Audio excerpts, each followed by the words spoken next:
Today we will start another topic, finding how to find the relative measures of skewness by Karl Pearson's method, Bowley's method, as well as Kelly's method.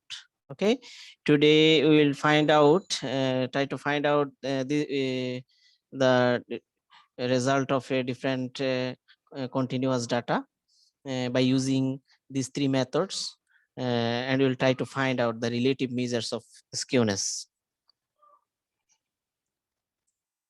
Okay, first of all, what is skewness? You must know about it in our previous class. The distribution can be spread evenly around both sides of the central tendency, like so, like this. This is actually class interval, okay, or mid values for discrete data, and this will be the actually frequency. So this is the frequency distribution, and you must know about the central tendency from this.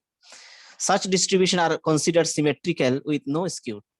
Actually, these types of distribution is not skewed because it is symmetrical. We can divide it into two parts, equal parts. Okay, left side and right side. In symmetrical distribution, you must know mean and median are identical. Mode also. Okay, mean, median, and mode are same. In this figure, we observe that mean equals to 5, mean and median also 5. Okay, mode also 5, because highest frequency occurs in these values 5. So mean, median, and mode are identical for symmetrical distributions, you must know. So as the scores are weighted and distribute unevenly around the median, and the median is pulled towards the extreme outlier, okay, and it diverges away from the median like this. This is literally axis along x-axis, and this is the along y-axis frequency. So here mean equals to actually 7 and median 5. So mean is highest, okay, in this distribution. Mean is 5, 7, mean is 7, and median is this 5. When the outlying scores are on the higher end of the scale of the distribution becomes positively skewed. And these types of, this is actually positively skewed because right tail occurred like this, and this is the left tail occurred, so negatively skewed. This is the negatively skewed distribution. So we can observe negatively skewed like this, okay, and mean here mean equals to 3 and median 5. So it is not symmetrical, and this is the, it has left tail. On the other hand, this is the normal distribution. There is no skewed actually, and it is actually normal distributed curve, because mean, median, and mode are equal here, and this is also symmetric curve also. Okay, symmetrical, and you can divide it into two parts. Okay, this is why it is symmetrical curve or normal distribution, and it has equals value for mean, median, and mode. Okay, so this is the positively skewed. This is, it has right tail, okay, right tail, and it has left tail. This is why it is negatively, and this, it has right tail. This is why positively skewed distribution, remember it. So a simple way to screen for the direction of the skew is to subtract the median from the mean. We have to subtract median from the mean. Okay, a median is the highest here. Then actually median minus mean, what? +2. Okay, this is why median, mean minus median, actually this is the negative, and mean equals to median, this is the positive, and 5 minus 7, median is the highest. This is the actually 7 minus 5 equals to +2. So this is the positively skewed distribution. This is why it may, if mean, median result in positive number, then the skew is positive. Okay, this is why positively skewed. Similarly, mean minus median equals to -2. This is why negatively skewed, and this is equal. Okay, there is no difference. That means mean and median or mode equal. This is why this is the Zeroth skewed. That means normal distribution. Remember it. Zeroth skewed means what? Normal distribution.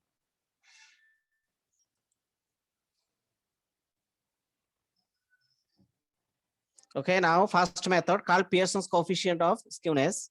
We have to use the formula for Karl Pearson's coefficient of skewness. This is the actually relative measures. Karl Pearson's method. Karl Pearson's coefficient of skewness can be found mean minus mode divided by standard deviation. Okay, mean minus mode divided by standard deviation, or we can use another formula for this: 3 times mean minus median divided by standard deviation. So we can use these two, any of two, for Karl Pearson's coefficient of skewness. This is one of the relative measures of skewness. It generally lies between -1 and 1.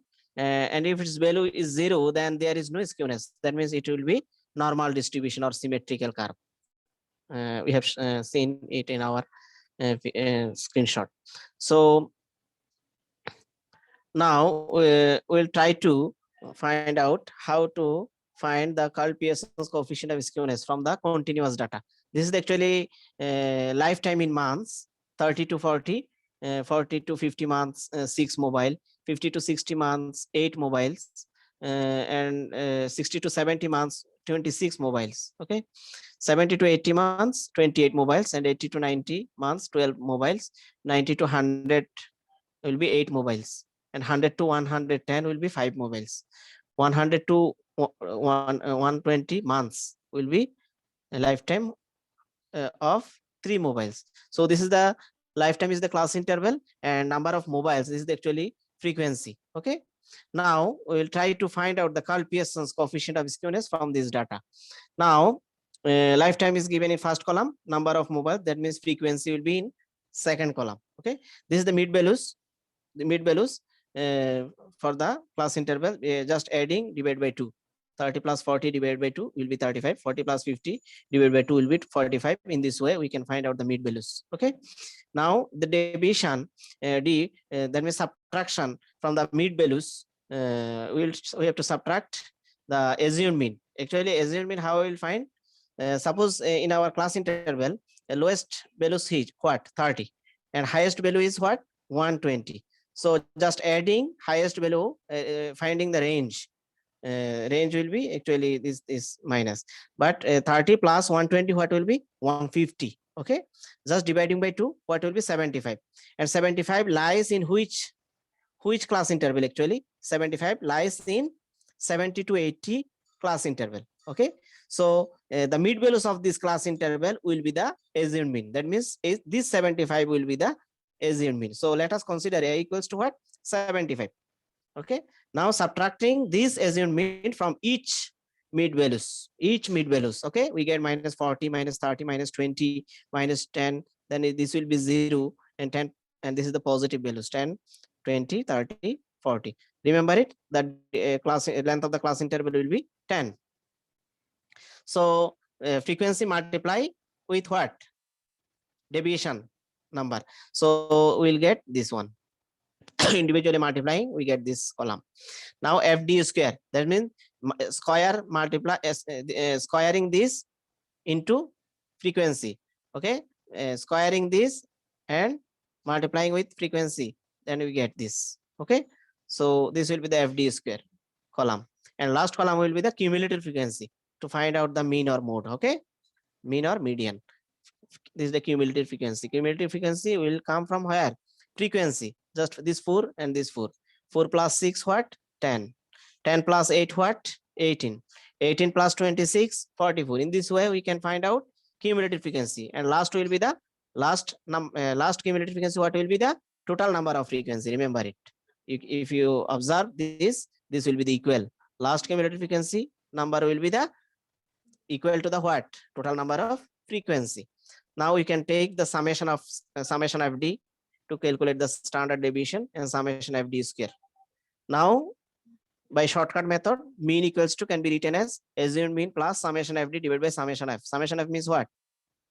Summation F is the total number of frequency. Just adding, putting the values from the table, we get 72.9. This is the actually mean.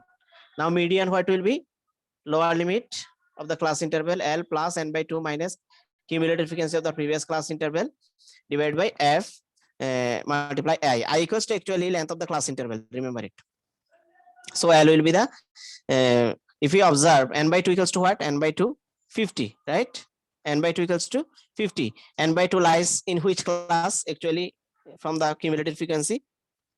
N by 50 lies in this cumulative frequency. Okay, so along this class interval, that means 70 to 80, median lies in this class interval 70 to 80. So along this the cumulative frequency is 72, but the previous class interval previous cumulative frequency what will be of that class interval? 44. So this will be the 44, and means total 150. This frequency of the median class, what? 28. Okay, frequency of the median class 28. Just putting these values we get median 72.143. Now we can easily calculate the standard deviation, square root over summation f d square divided by summation f minus summation f d square divided by summation f whole square. This is the actual shortcut method for standard deviation. Just putting the values from the table, we get 17.57 standard deviation. Now Karl Pearsons coefficient of skewness, you must know, 3 into mean minus median divided by standard deviation. Just putting mean and median values and standard deviation values from the above, we get 0.1293. So Karl Pearsons coefficient of skewness, this is the positively skewed. Okay, positively skewed. Okay, now Bowley's coefficient of skewness. How to find out the Bowley's coefficient of skewness for the relative measures? Bowley's coefficient of skewness is based on the quartile and median. Remember it. There are two types: quartile based and other is median based. The distribution is symmetrical if the distance between the first quartile and the median is equal to the distance between the median and the third quartile. Okay, just median minus first quartile equals to third quartile minus median. Okay, this is the first quartile and this will be median difference, and this is the third quartile. So we get actually there are two types of relative measures for one is quartile based. This is the formula for Bowley's coefficient of skewness. This is the Q3 plus Q1 minus 2 into median divided by Q3 minus Q1. Okay, this is the first quartile based formula for Bowley's coefficient of skewness.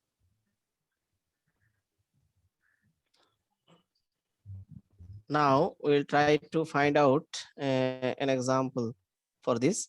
Suppose the following table shows the distance between the workers' residence and their office situated in a city. Distance 0 to 10 kilometer 2%, 10 to 20 kilometer 5%, 20 to 30 kilometer 10%, 30 to 40 kilometer 15%. Okay, 40 to 50 kilometers 10%, 50 to 60 kilometer will be 4%, 60 to 70 kilometer will be 1%. Now we have to calculate the coefficient of skewness, Bowley's coefficient of skewness. Now just we have to give three columns for that. One is for class interval distance, and second column will be number of workers. Third column will be what? This is the frequency and this is the cumulative frequency. Then total number of frequency what? 47. Okay. Then we have to find out the median formula. Just using median formula we can find out the median. 104 divided by 3. This is the median. Then first quartile and third quartile. Okay, first quartile, how to find out the first quartile, third quartile, how to find out the quartile. You can review our previous lecture, how to find the quartile.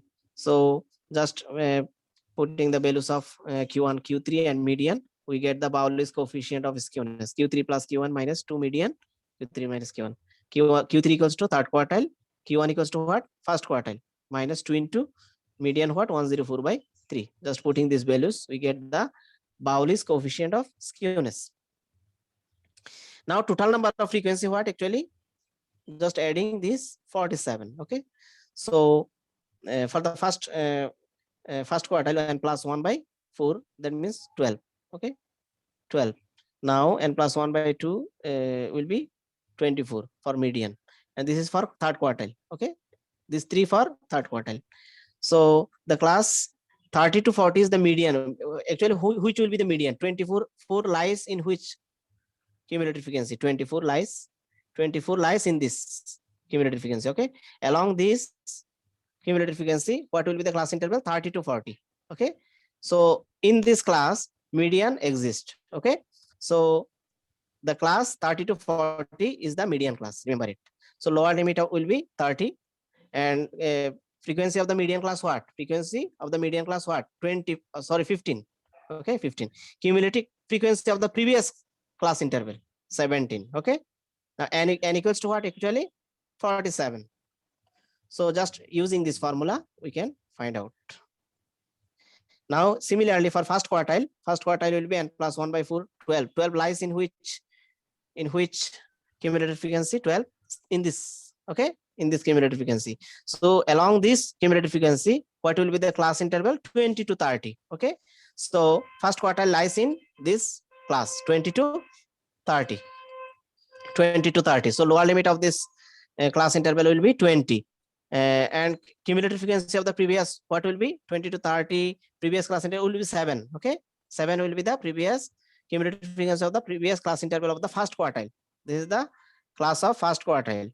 So previous cumulative frequency of the first quartile, what will be? 7.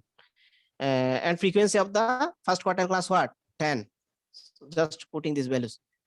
F will be 10, and cumulative frequency of the previous class interval, what will be? 7, and I will be the length of the class interval 10. Okay, just putting this. Similarly, third quartile class, which one? Third quartile 36, 3 into n plus 1 by 4. 36 lies in which class actually? In this cumulative frequency, 36 lies along this cumulative frequency, which class? 40 to 50. So third quartile exists in this class. This is the third quartile class, 40 to 50. Okay, this is the, so lower limit will be what? L equals to 40 for the third quartile, and frequency will be 10, and previous cumulative frequency, the previous class interval of third quartile, what will be? 32. Okay, just CF will be 32, frequency will be 10, and I will be length of the class interval, and lower limit will be 40. So we get only 44. Just putting these values in Bowley's coefficient of skewness, we get the required result. Observe that this result actually negatively skewed. Okay, because negative values, we get skewness will be negative. So it has left tail. Okay, so negatively skewed curve.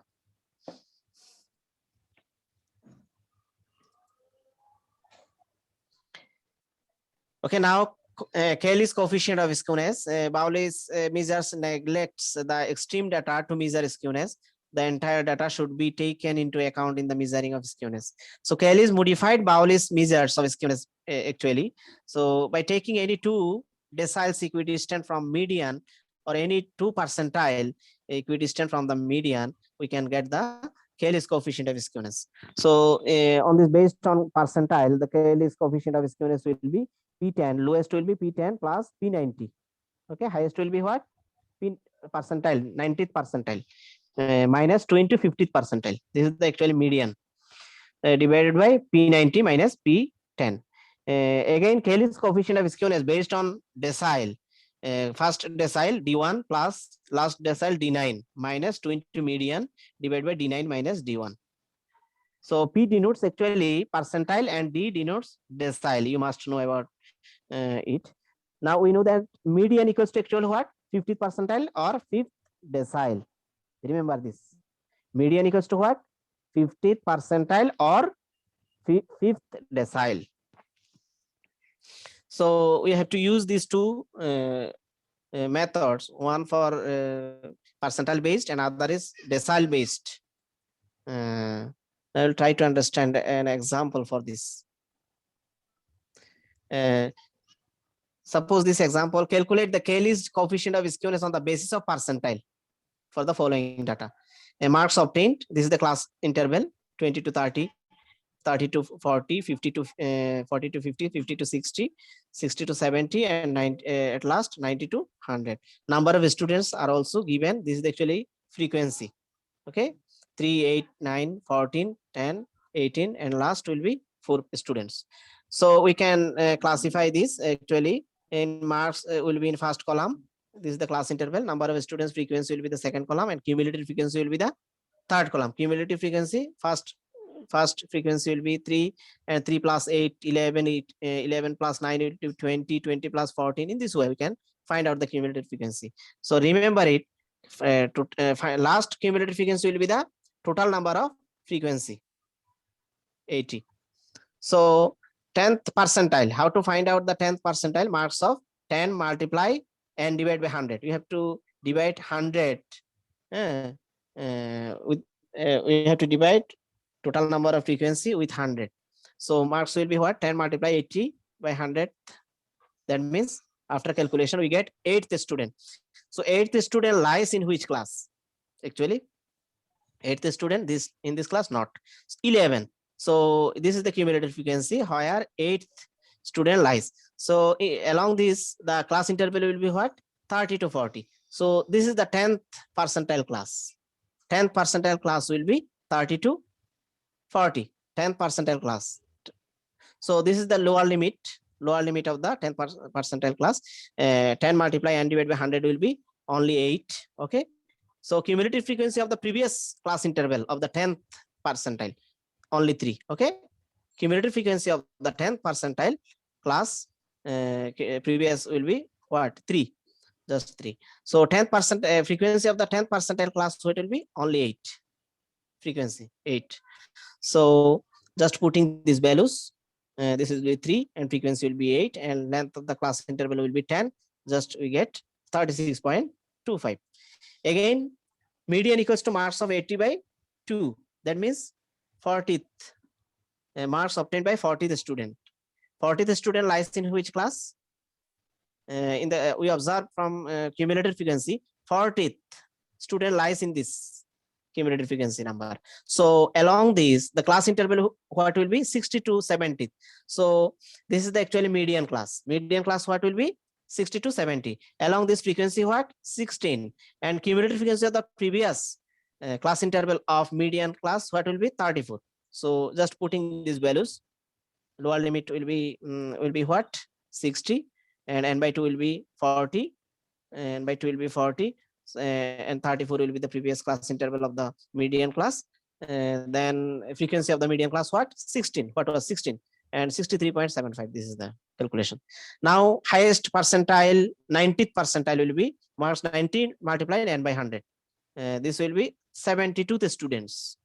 Lies in which class? 72 students lies in actually in this cumulative frequency. So along this class will be what? 80 to 90. So this will be the P90th percentile, 90th percentile class, 80 to 90.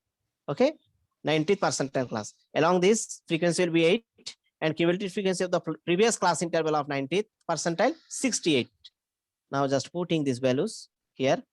This will be class for 90th percentile. L will be 80, 80. And 90 multiply 100 into n, what will be? 72 students. So previous class interval what? Cumulative frequency of the previous median class percentile, 90th percentile class 68, and frequency will be only 8. Frequency what was actually? Only 8. 90th percentile class. So we get P90 equals to 85 only. Now Cayley's coefficient of skewness based on percentile. P10 10th percentile plus 90th percentile minus 20 median divided by 90th percentile minus 10th percentile. Just putting these values. Okay, we can easily use that decile based on decile method for this. Just using this one. First of all, you have to find out the first decile, and then 9th decile, then median are given. So, and subtraction 9th decile minus D1. Then using this formula, we can also find out the Cayley's coefficient of skewness. Okay. So there are two methods for finding Cayley's coefficient of skewness. One is percentile based, and another is decile based. Okay, thanks to everybody. So today we have found actually the relative measures of skewness, and we have discussed different types of skewness and properties of skewness. and we have discussed three methods for this. One is Karl Pearson's method for finding relative measures of skewness, and Bowley's method and Kelly's method. Okay. At last, we have discussed Kelly's method. These are two types. One is decile based Kelly's method, and other is actually percentile based. So I hope everybody will do practice. Then you can find. Thanks to everybody.